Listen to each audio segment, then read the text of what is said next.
What an episode! It's not over yet though.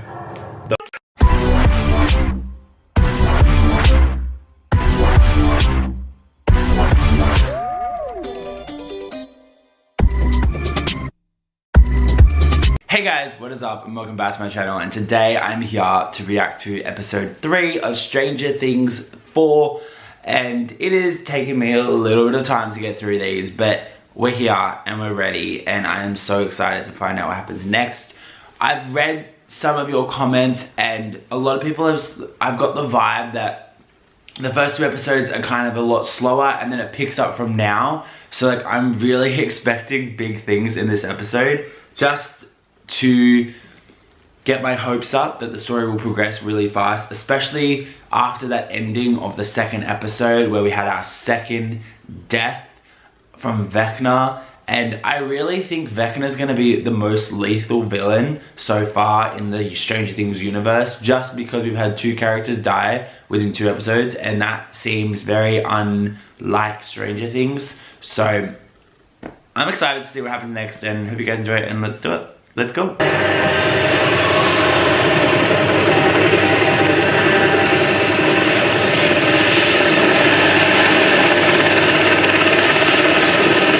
Fully comprehends. And I also understand that military strength is not the answer. So what is the answer, Doctor? More scientists? Because it's men of science, men like you, who created this problem in the first place. What you're suggesting is impossible. Is it? 11 is dead. I'm not convinced. So where has she been all this time? There are rumors she's alive and receiving help from some... Hang on. So the government, oh my god, that is actually correct though. That's why 11's been in like a hiding stage, and we're talking about like maybe end of season 2, possibly season 3. They were hiding. So they made sure, so from season 1, the government officials all believe 11 is dead. Obviously we know that she's not, but it makes sense that they would have no idea that she still is alive. They're like, she's definitely alive, we're gonna find her.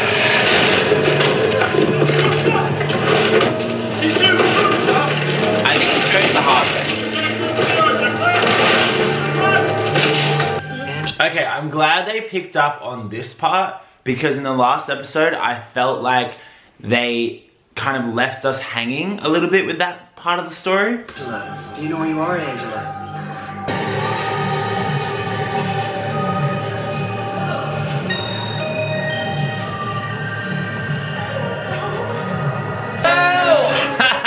You want a sight for sore eyes, huh? Hey, Murray. The kids like risotto? Yeah. I love that Jonathan's like, yeah, woo! Damn. So there I was, head down. Conference tomorrow in Alaska. Alaska? Treasure. That's where they're based, the Britannicus. Joan and Your mom's going to Alaska. You're going to Alaska? Mm-hmm. What's going on in Alaska? The Britannicas are there. The plastics gate. No, it was like rubber. Rubber. You know what? I'm not sure. Anyway, she looked like she's gonna be fine. She's totally fine. She didn't look fine. Oh, Mike's popping in. He's smacking, dude. Still have no idea who he is. What did you do? Oh, replay.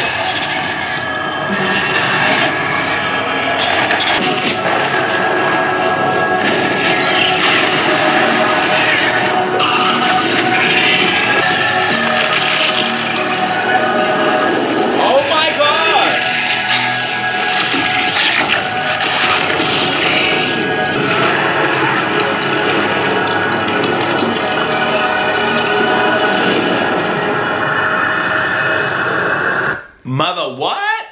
Oh, that like intense building, like intensity building in that scene of like flying through the upside down, going to the house, boom, him like this Vecna elevating into the air, being attached. I don't understand what that does to him, but like, also I've given him a pronoun of him. I don't know why.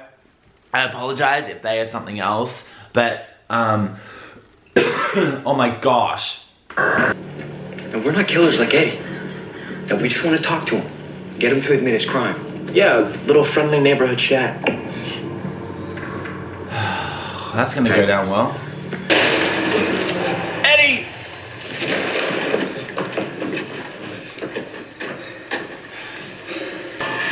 There they are. Service. Here.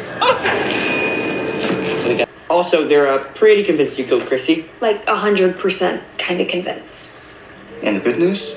Your name hasn't gone public yet. But before that happens, we need to find Vecna, kill him, and prove your innocence. That's all, Dustin. That's all. Find him. No, that's pretty much it. List a few times, and I have once. Mine was more human flesh-based, and theirs was more smoke-related, but bottom line is, collectively, I really feel like we got this. Yeah. I feel like there's... Yeah. The next body. Also, that would prove innocence. If Eddie could claim where he was the second time, it's the same type of death. Proof of innocence. Or it just makes him more guilty because he has no alibi. She saw them and now she's like, oh frick, this is more bigger than you think.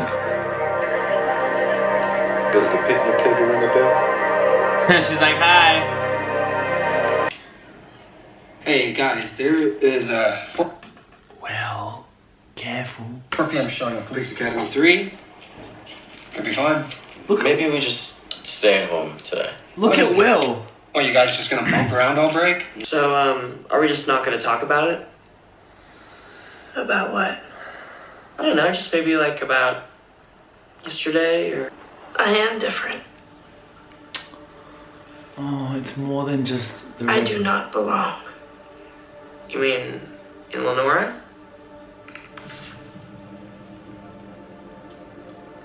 Anywhere. I was surprised.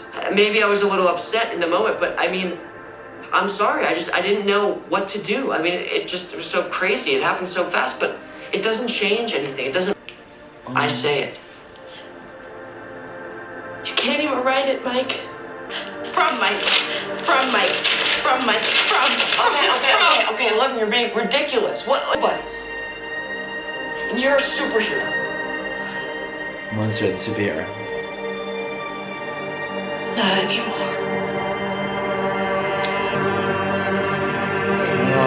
It's that like lack of powers that made her feel something maybe of purpose. Oh. Okay, now that we get to the point where it's like the bullying storyline was to amplify the idea that she doesn't fit in and doesn't belong, I kind of understand it. I think they did go a little bit too far with the bullying, definitely in the last episode, but I can kind of see where Eleven is coming from. Like, she had his powers, she's kind of had a different life than lots of other people, and she feels like she doesn't belong, and that's like such a relatable feeling to lots of people. And I think upping and moving as well has like amplified that, because now she's in in California. It's like a bigger scope of awareness that she doesn't fit in there, and like they pick on her for so many things. So yeah, I kind of understand it now. Are you aware of an incident that happened last night involving Jane at the Rinko Mania? That was an accident. We have a warrant here that says otherwise. What? Come on, that's crazy. That doesn't... Anything you say Joyce has got like 20 hours. I am going to fix this. Okay, just stay calm and everything's gonna be fine. Okay? They like to get involved. Yeah. This way, what? They play too much Nintendo, eat too much junk food, smoke some ganja, pound some beers, etc. Что ты сказал? Урод! He's learning all the stuff.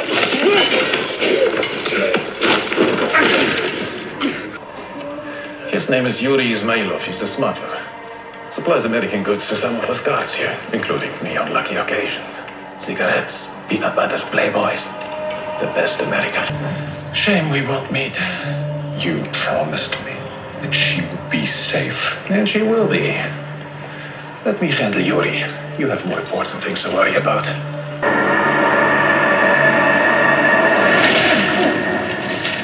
I mean, why them? Maybe they were just in the wrong place. They were both at the game. And near the trailer park. We're at the trailer park. Should we maybe not be here? I saw Chrissy leaving Miss Kelly's office. If you saw a monster, you wouldn't go to the police. They'd never believe you. But you might go to your shrink.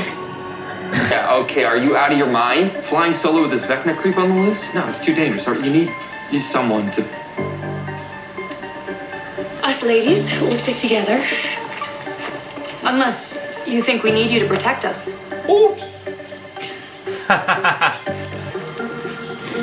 Did you just stand there and gawk? Harrington's left with the kids again.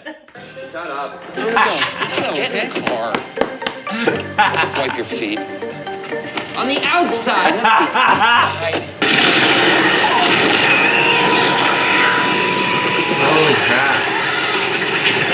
What is he doing? Like, what does that even do to him?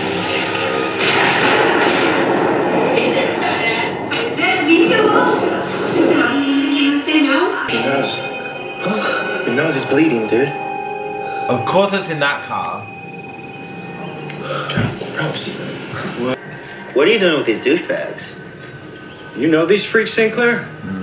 Shit. They know my sister. Oh! Hey, man! Where is he? I don't know! Where is he? I don't know! This guy's taking it too far. I'm sorry, but like, way too far. And Lucas is like way over his head in terms of like trying to be a part of the cool gang, but then also trying to find his friends. Like, I don't know, it's just a little bit too far. Lucas is way over his head and he is not doing anything wrong. Like, I know he's kind of saying things that are a little bit like, oh, on the nose, but he's a kid. He's overwhelmed. He wants to be popular and cool, and this is him trying. And it just, I think he's realizing it's gone way too far. Maybe he was calling her out looking for Eddie. No, Dustin, no! It wasn't so... I don't know. You didn't know if you wanted to kill her. Like, I know we're looking at the 80s, but she's a minor, so she shouldn't be by herself in that room with two policemen. I'm sorry, but those cops are totally trying to intimidate her, and there's so much wrong with this whole situation.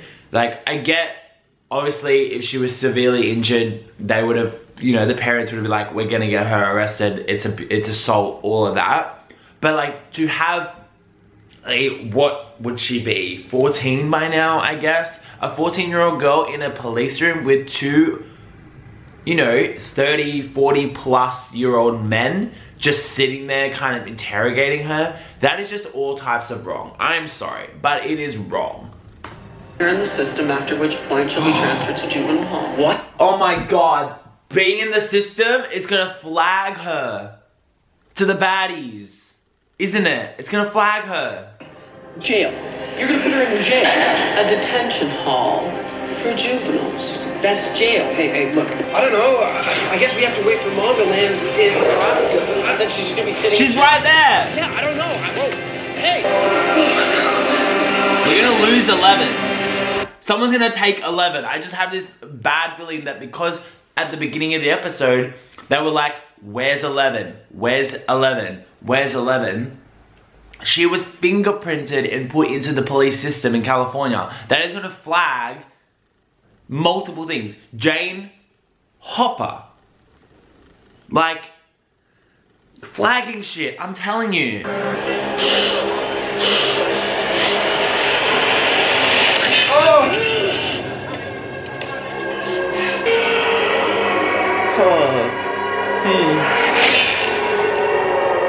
Stop now! So he's a grandpa murderer who can try invisible and lift people into the air. It doesn't make sense. I know. No. Right. Oh. Sorry, I don't really have a filter or a strong grasp of social cues. Okay. So if I say something that upsets you, just know that I know that it's a flaw. Believe me, my mother reminds me daily. Got it. All right. We're gonna talk about it? What's it? Sorry, talk about what? Your temporary insanity earlier today when you basically threw yourself at Nance.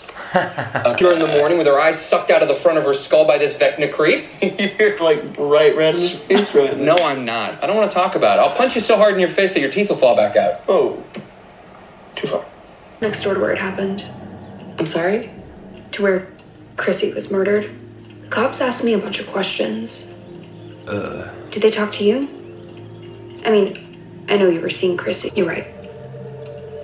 The police totally have this under control. They so do. Also, I'm becoming very aware of the clock motif. There is 2 clocks in that room. She's wearing one and there's one on the wall and it's constantly ticking. The one on the wall is constantly ticking this whole time. And I'm very like cautious of that. Also, if I am correct, the scene with Vecna as he's going through that red cloudy area, I feel like he's trying to pick his victim. And I don't know about Chrissy or the other guy, but it seems like they had something that was bothering them, because obviously we saw the car crash and then we saw something else with Chrissy, I can't remember now, but we saw things that are kind of hard for them to be processed. Maybe they're at fault, maybe they're blaming each other, maybe it's traumatic. And I feel like Max talking about it, there is that potential that she becomes like he can sense her, and maybe that's how he attracts and gathers himself and like picks his victims, by hearing their pain. So I'm kind of a little bit concerned that she's like talking about her traumatic experience, or trying to, because that could get her in trouble. Lucas, where the hell have you been? Just listen. Are you guys looking for Eddie? Yeah, we found him, no thanks to you. You found him? I think some real bad shit's about to go down. What are you talking about? What bad shit? Sinclair! Shit! How do they find him though? How do they know to get up on that ledge and look through the window into Dustin's bedroom to find Lucas? Like, how do they do that? I'm sorry, but how? I know where Eddie's hiding. Uh-oh. Oh no! Come on, Lucas! Why do I have a bad feeling about this? Yeah, bad feeling. I knew it! Shit.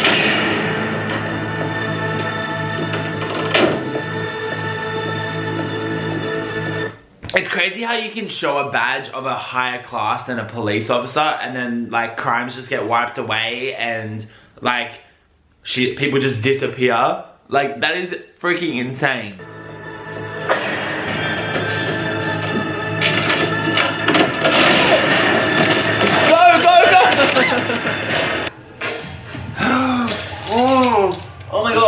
Oh my god, get out. I can't watch this. I can't. I'm sorry. I can't. Oh my god. They're showing it. Like, literally. I feel sick. I absolutely feel sick. I feel like I could vomit right now. You and I are just friends. Like, platonic with a capital P. Oh, Robin. We're looking for information on dark wizards. If someone's gonna write about that, it's gonna be these weirdos. Fair point.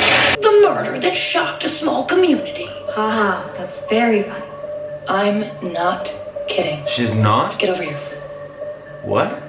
By an ancient demon. That's the house! Victor allegedly hired a priest to exorcise the demon from his home. Pretty novel for the 50s. Exorcist wasn't even out yet. Victor was declared legally insane by the court, right? Well, what if this is why? I mean, it sounds pretty insane. It just didn't go public because The plea bargain, the records were sealed. he's a genius. Vecna's first victims date back all the way to 1959. Her shot in the dark was a bullseye. Okay. Yeah! Totally bonkers, but I can't. My name is Kelly. We leave him alone for 2 hours. I love that band with that band on. You got yourself into quite a little predicament, didn't you? You know, I relocated you guys to Lenora because I thought, you know, safe town, small. Yes, he did get them away. I was like, hang on. He did help them. Waffles, please. Never too late in the day for breakfast, that's what I say. Last night, I saw something I've been dreading for some time. I don't know how to say this other than just to say it. Hawkins is in danger. You don't say. A war is coming to Hawkins. Where you at, freak? Let's check around the back. I reckon he led them somewhere else. Oh wait, that's Elle and Hopper's cabin. Brave friends. Smart boy. Battle in the past. If I didn't think you were the only one who might have a shot to hit this thing so hard it can't get back up.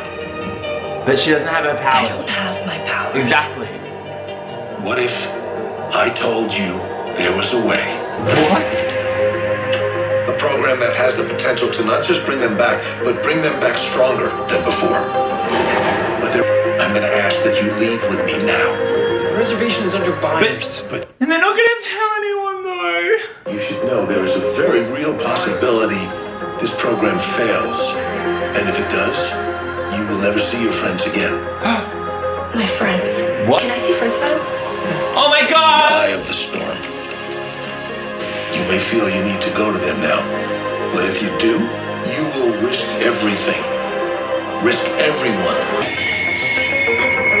Oh my god!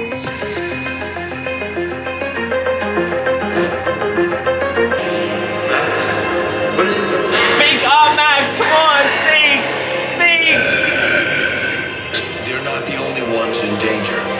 I'm betting the fate of the planet that you're one of the good ones.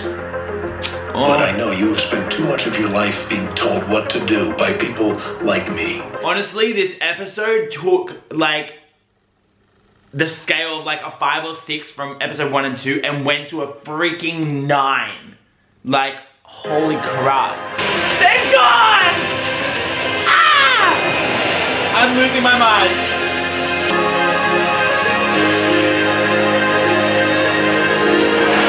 Please tell me they went to tell them. Oh my god, I can't even. What the actual hell?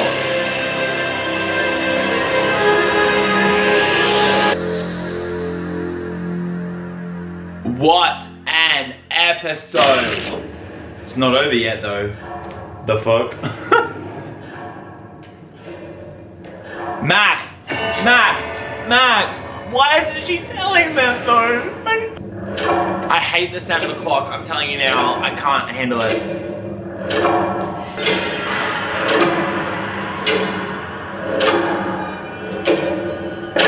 Oh, I hate that sound. Max. Ah! Fuck off.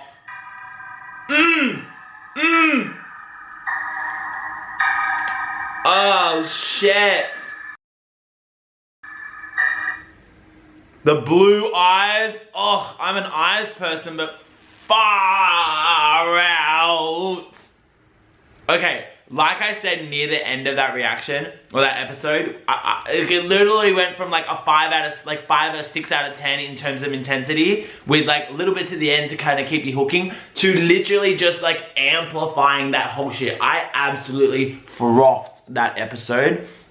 I think the things that they kind of had to deal with in the first 2 episodes, they kind of gave solid explanations for, to kind of push the story forward. Like Elle's bullying storyline was literally putting her in a place where she was arrested by the authorities so that it triggers her being taken back to Hawkins to get her powers back and all of that, which I am very excited about because it seems like he does care for Elle, so it's not going to be like it's going to be dangerous, but in a way where it's still very respective of looking after and looking out for her. The fact that Joyce left for like a couple of hours and instantly shit went down. They're in freaking Alaska trying to get Hopper, which that whole storyline is kind of slowly piecing together. And I've noticed that if a storyline is like a little bit slow to progress in one episode, it's going to amplify in the next. So therefore the Elle storyline was very like tame in the last episode, whereas this episode, it's jet-setted forward. And I gotta talk about the format of the whole episode, of these episodes, because they are longer in length, right? This was probably the shortest episode. I think this ends up being the shortest episode of the season. But the way they manage the time and the length of the episode, we're talking like 10, 15 minutes longer than, like, if this was a normal season episode, it would gravitate around the 50-minute mark. We're talking about an hour. So each episode at least adds 10 minutes of footage. Now that could create an environment where this episode drags on and just boring. But they've got a way, they've crafted it so well that each of the storylines, there's like a lot going on. 3 or 4 storylines in the episode, but the way they transition between all the characters and where they're going and their stories and keep you entertained, but then also know how to flow between, and they've got the time to kind of drift the scene from the characters up into the sky and then take us back down to someone else. Like, I'm obsessed with that, the structure of these episodes, considering how long they are. And they're not boring. Like, sometimes when you get episodes that are like an hour 20 long, you kind of go, there's always a dull part. There's no dull parts in these episodes, and I'm like absolutely obsessed. I'm really worried though about Mike, Will, and Jonathan now, because they're like completely out of the action and out of everything, and they're gonna figure out that Elle's gone. And I'm hoping that's why that blue suit chick rocked up at the house, to kind of let them know that Elle is now going back to Hawkins. Because I'm hoping that those 3 go to freaking Hawkins or get taken to Hawkins as well. Because it would not be fair for them to be stuck in freaking California when the shit is going down. Then, the final thing I need to talk about is Max. Right? One, it sucks that they don't freaking talk, like, she didn't freaking tell them what's going on, but she like was ticking off boxes of symptoms. And so the whole time we've seen Max, she's been like having these symptoms that we haven't really figured out. Then all of a sudden, she figured out that that's Vecna's curse. That is the stuff that Vecna is amplifying in her. And then the clock is freaking freaky. Oh, mate, I'm really on edge. But also, like, I think the next episode is called Dear Billy, and I feel like that's the episode that I've seen lots of articles of, like, people really obsessed with it. And I've looked at the IMDb rating, so I know how the season's received, and I feel like this next episode has a really high rating, which I'm so excited to actually watch and see what it is all about, considering I think this is going to be a Max heavy episode in the next one, which I'm all for it because I am obsessed with Sadie Sink. She is smashing the game right now. But yeah, I think that's all I got. So make sure, if you like this video, give it a thumbs up. Leave your comments, unspoilers, or theories in the comments. Make sure you click subscribe to join the Couch Club, because why don't you want to follow this face? I'm telling you. But I think that's all I've got. So I'll see you guys next time. Love ya. See ya.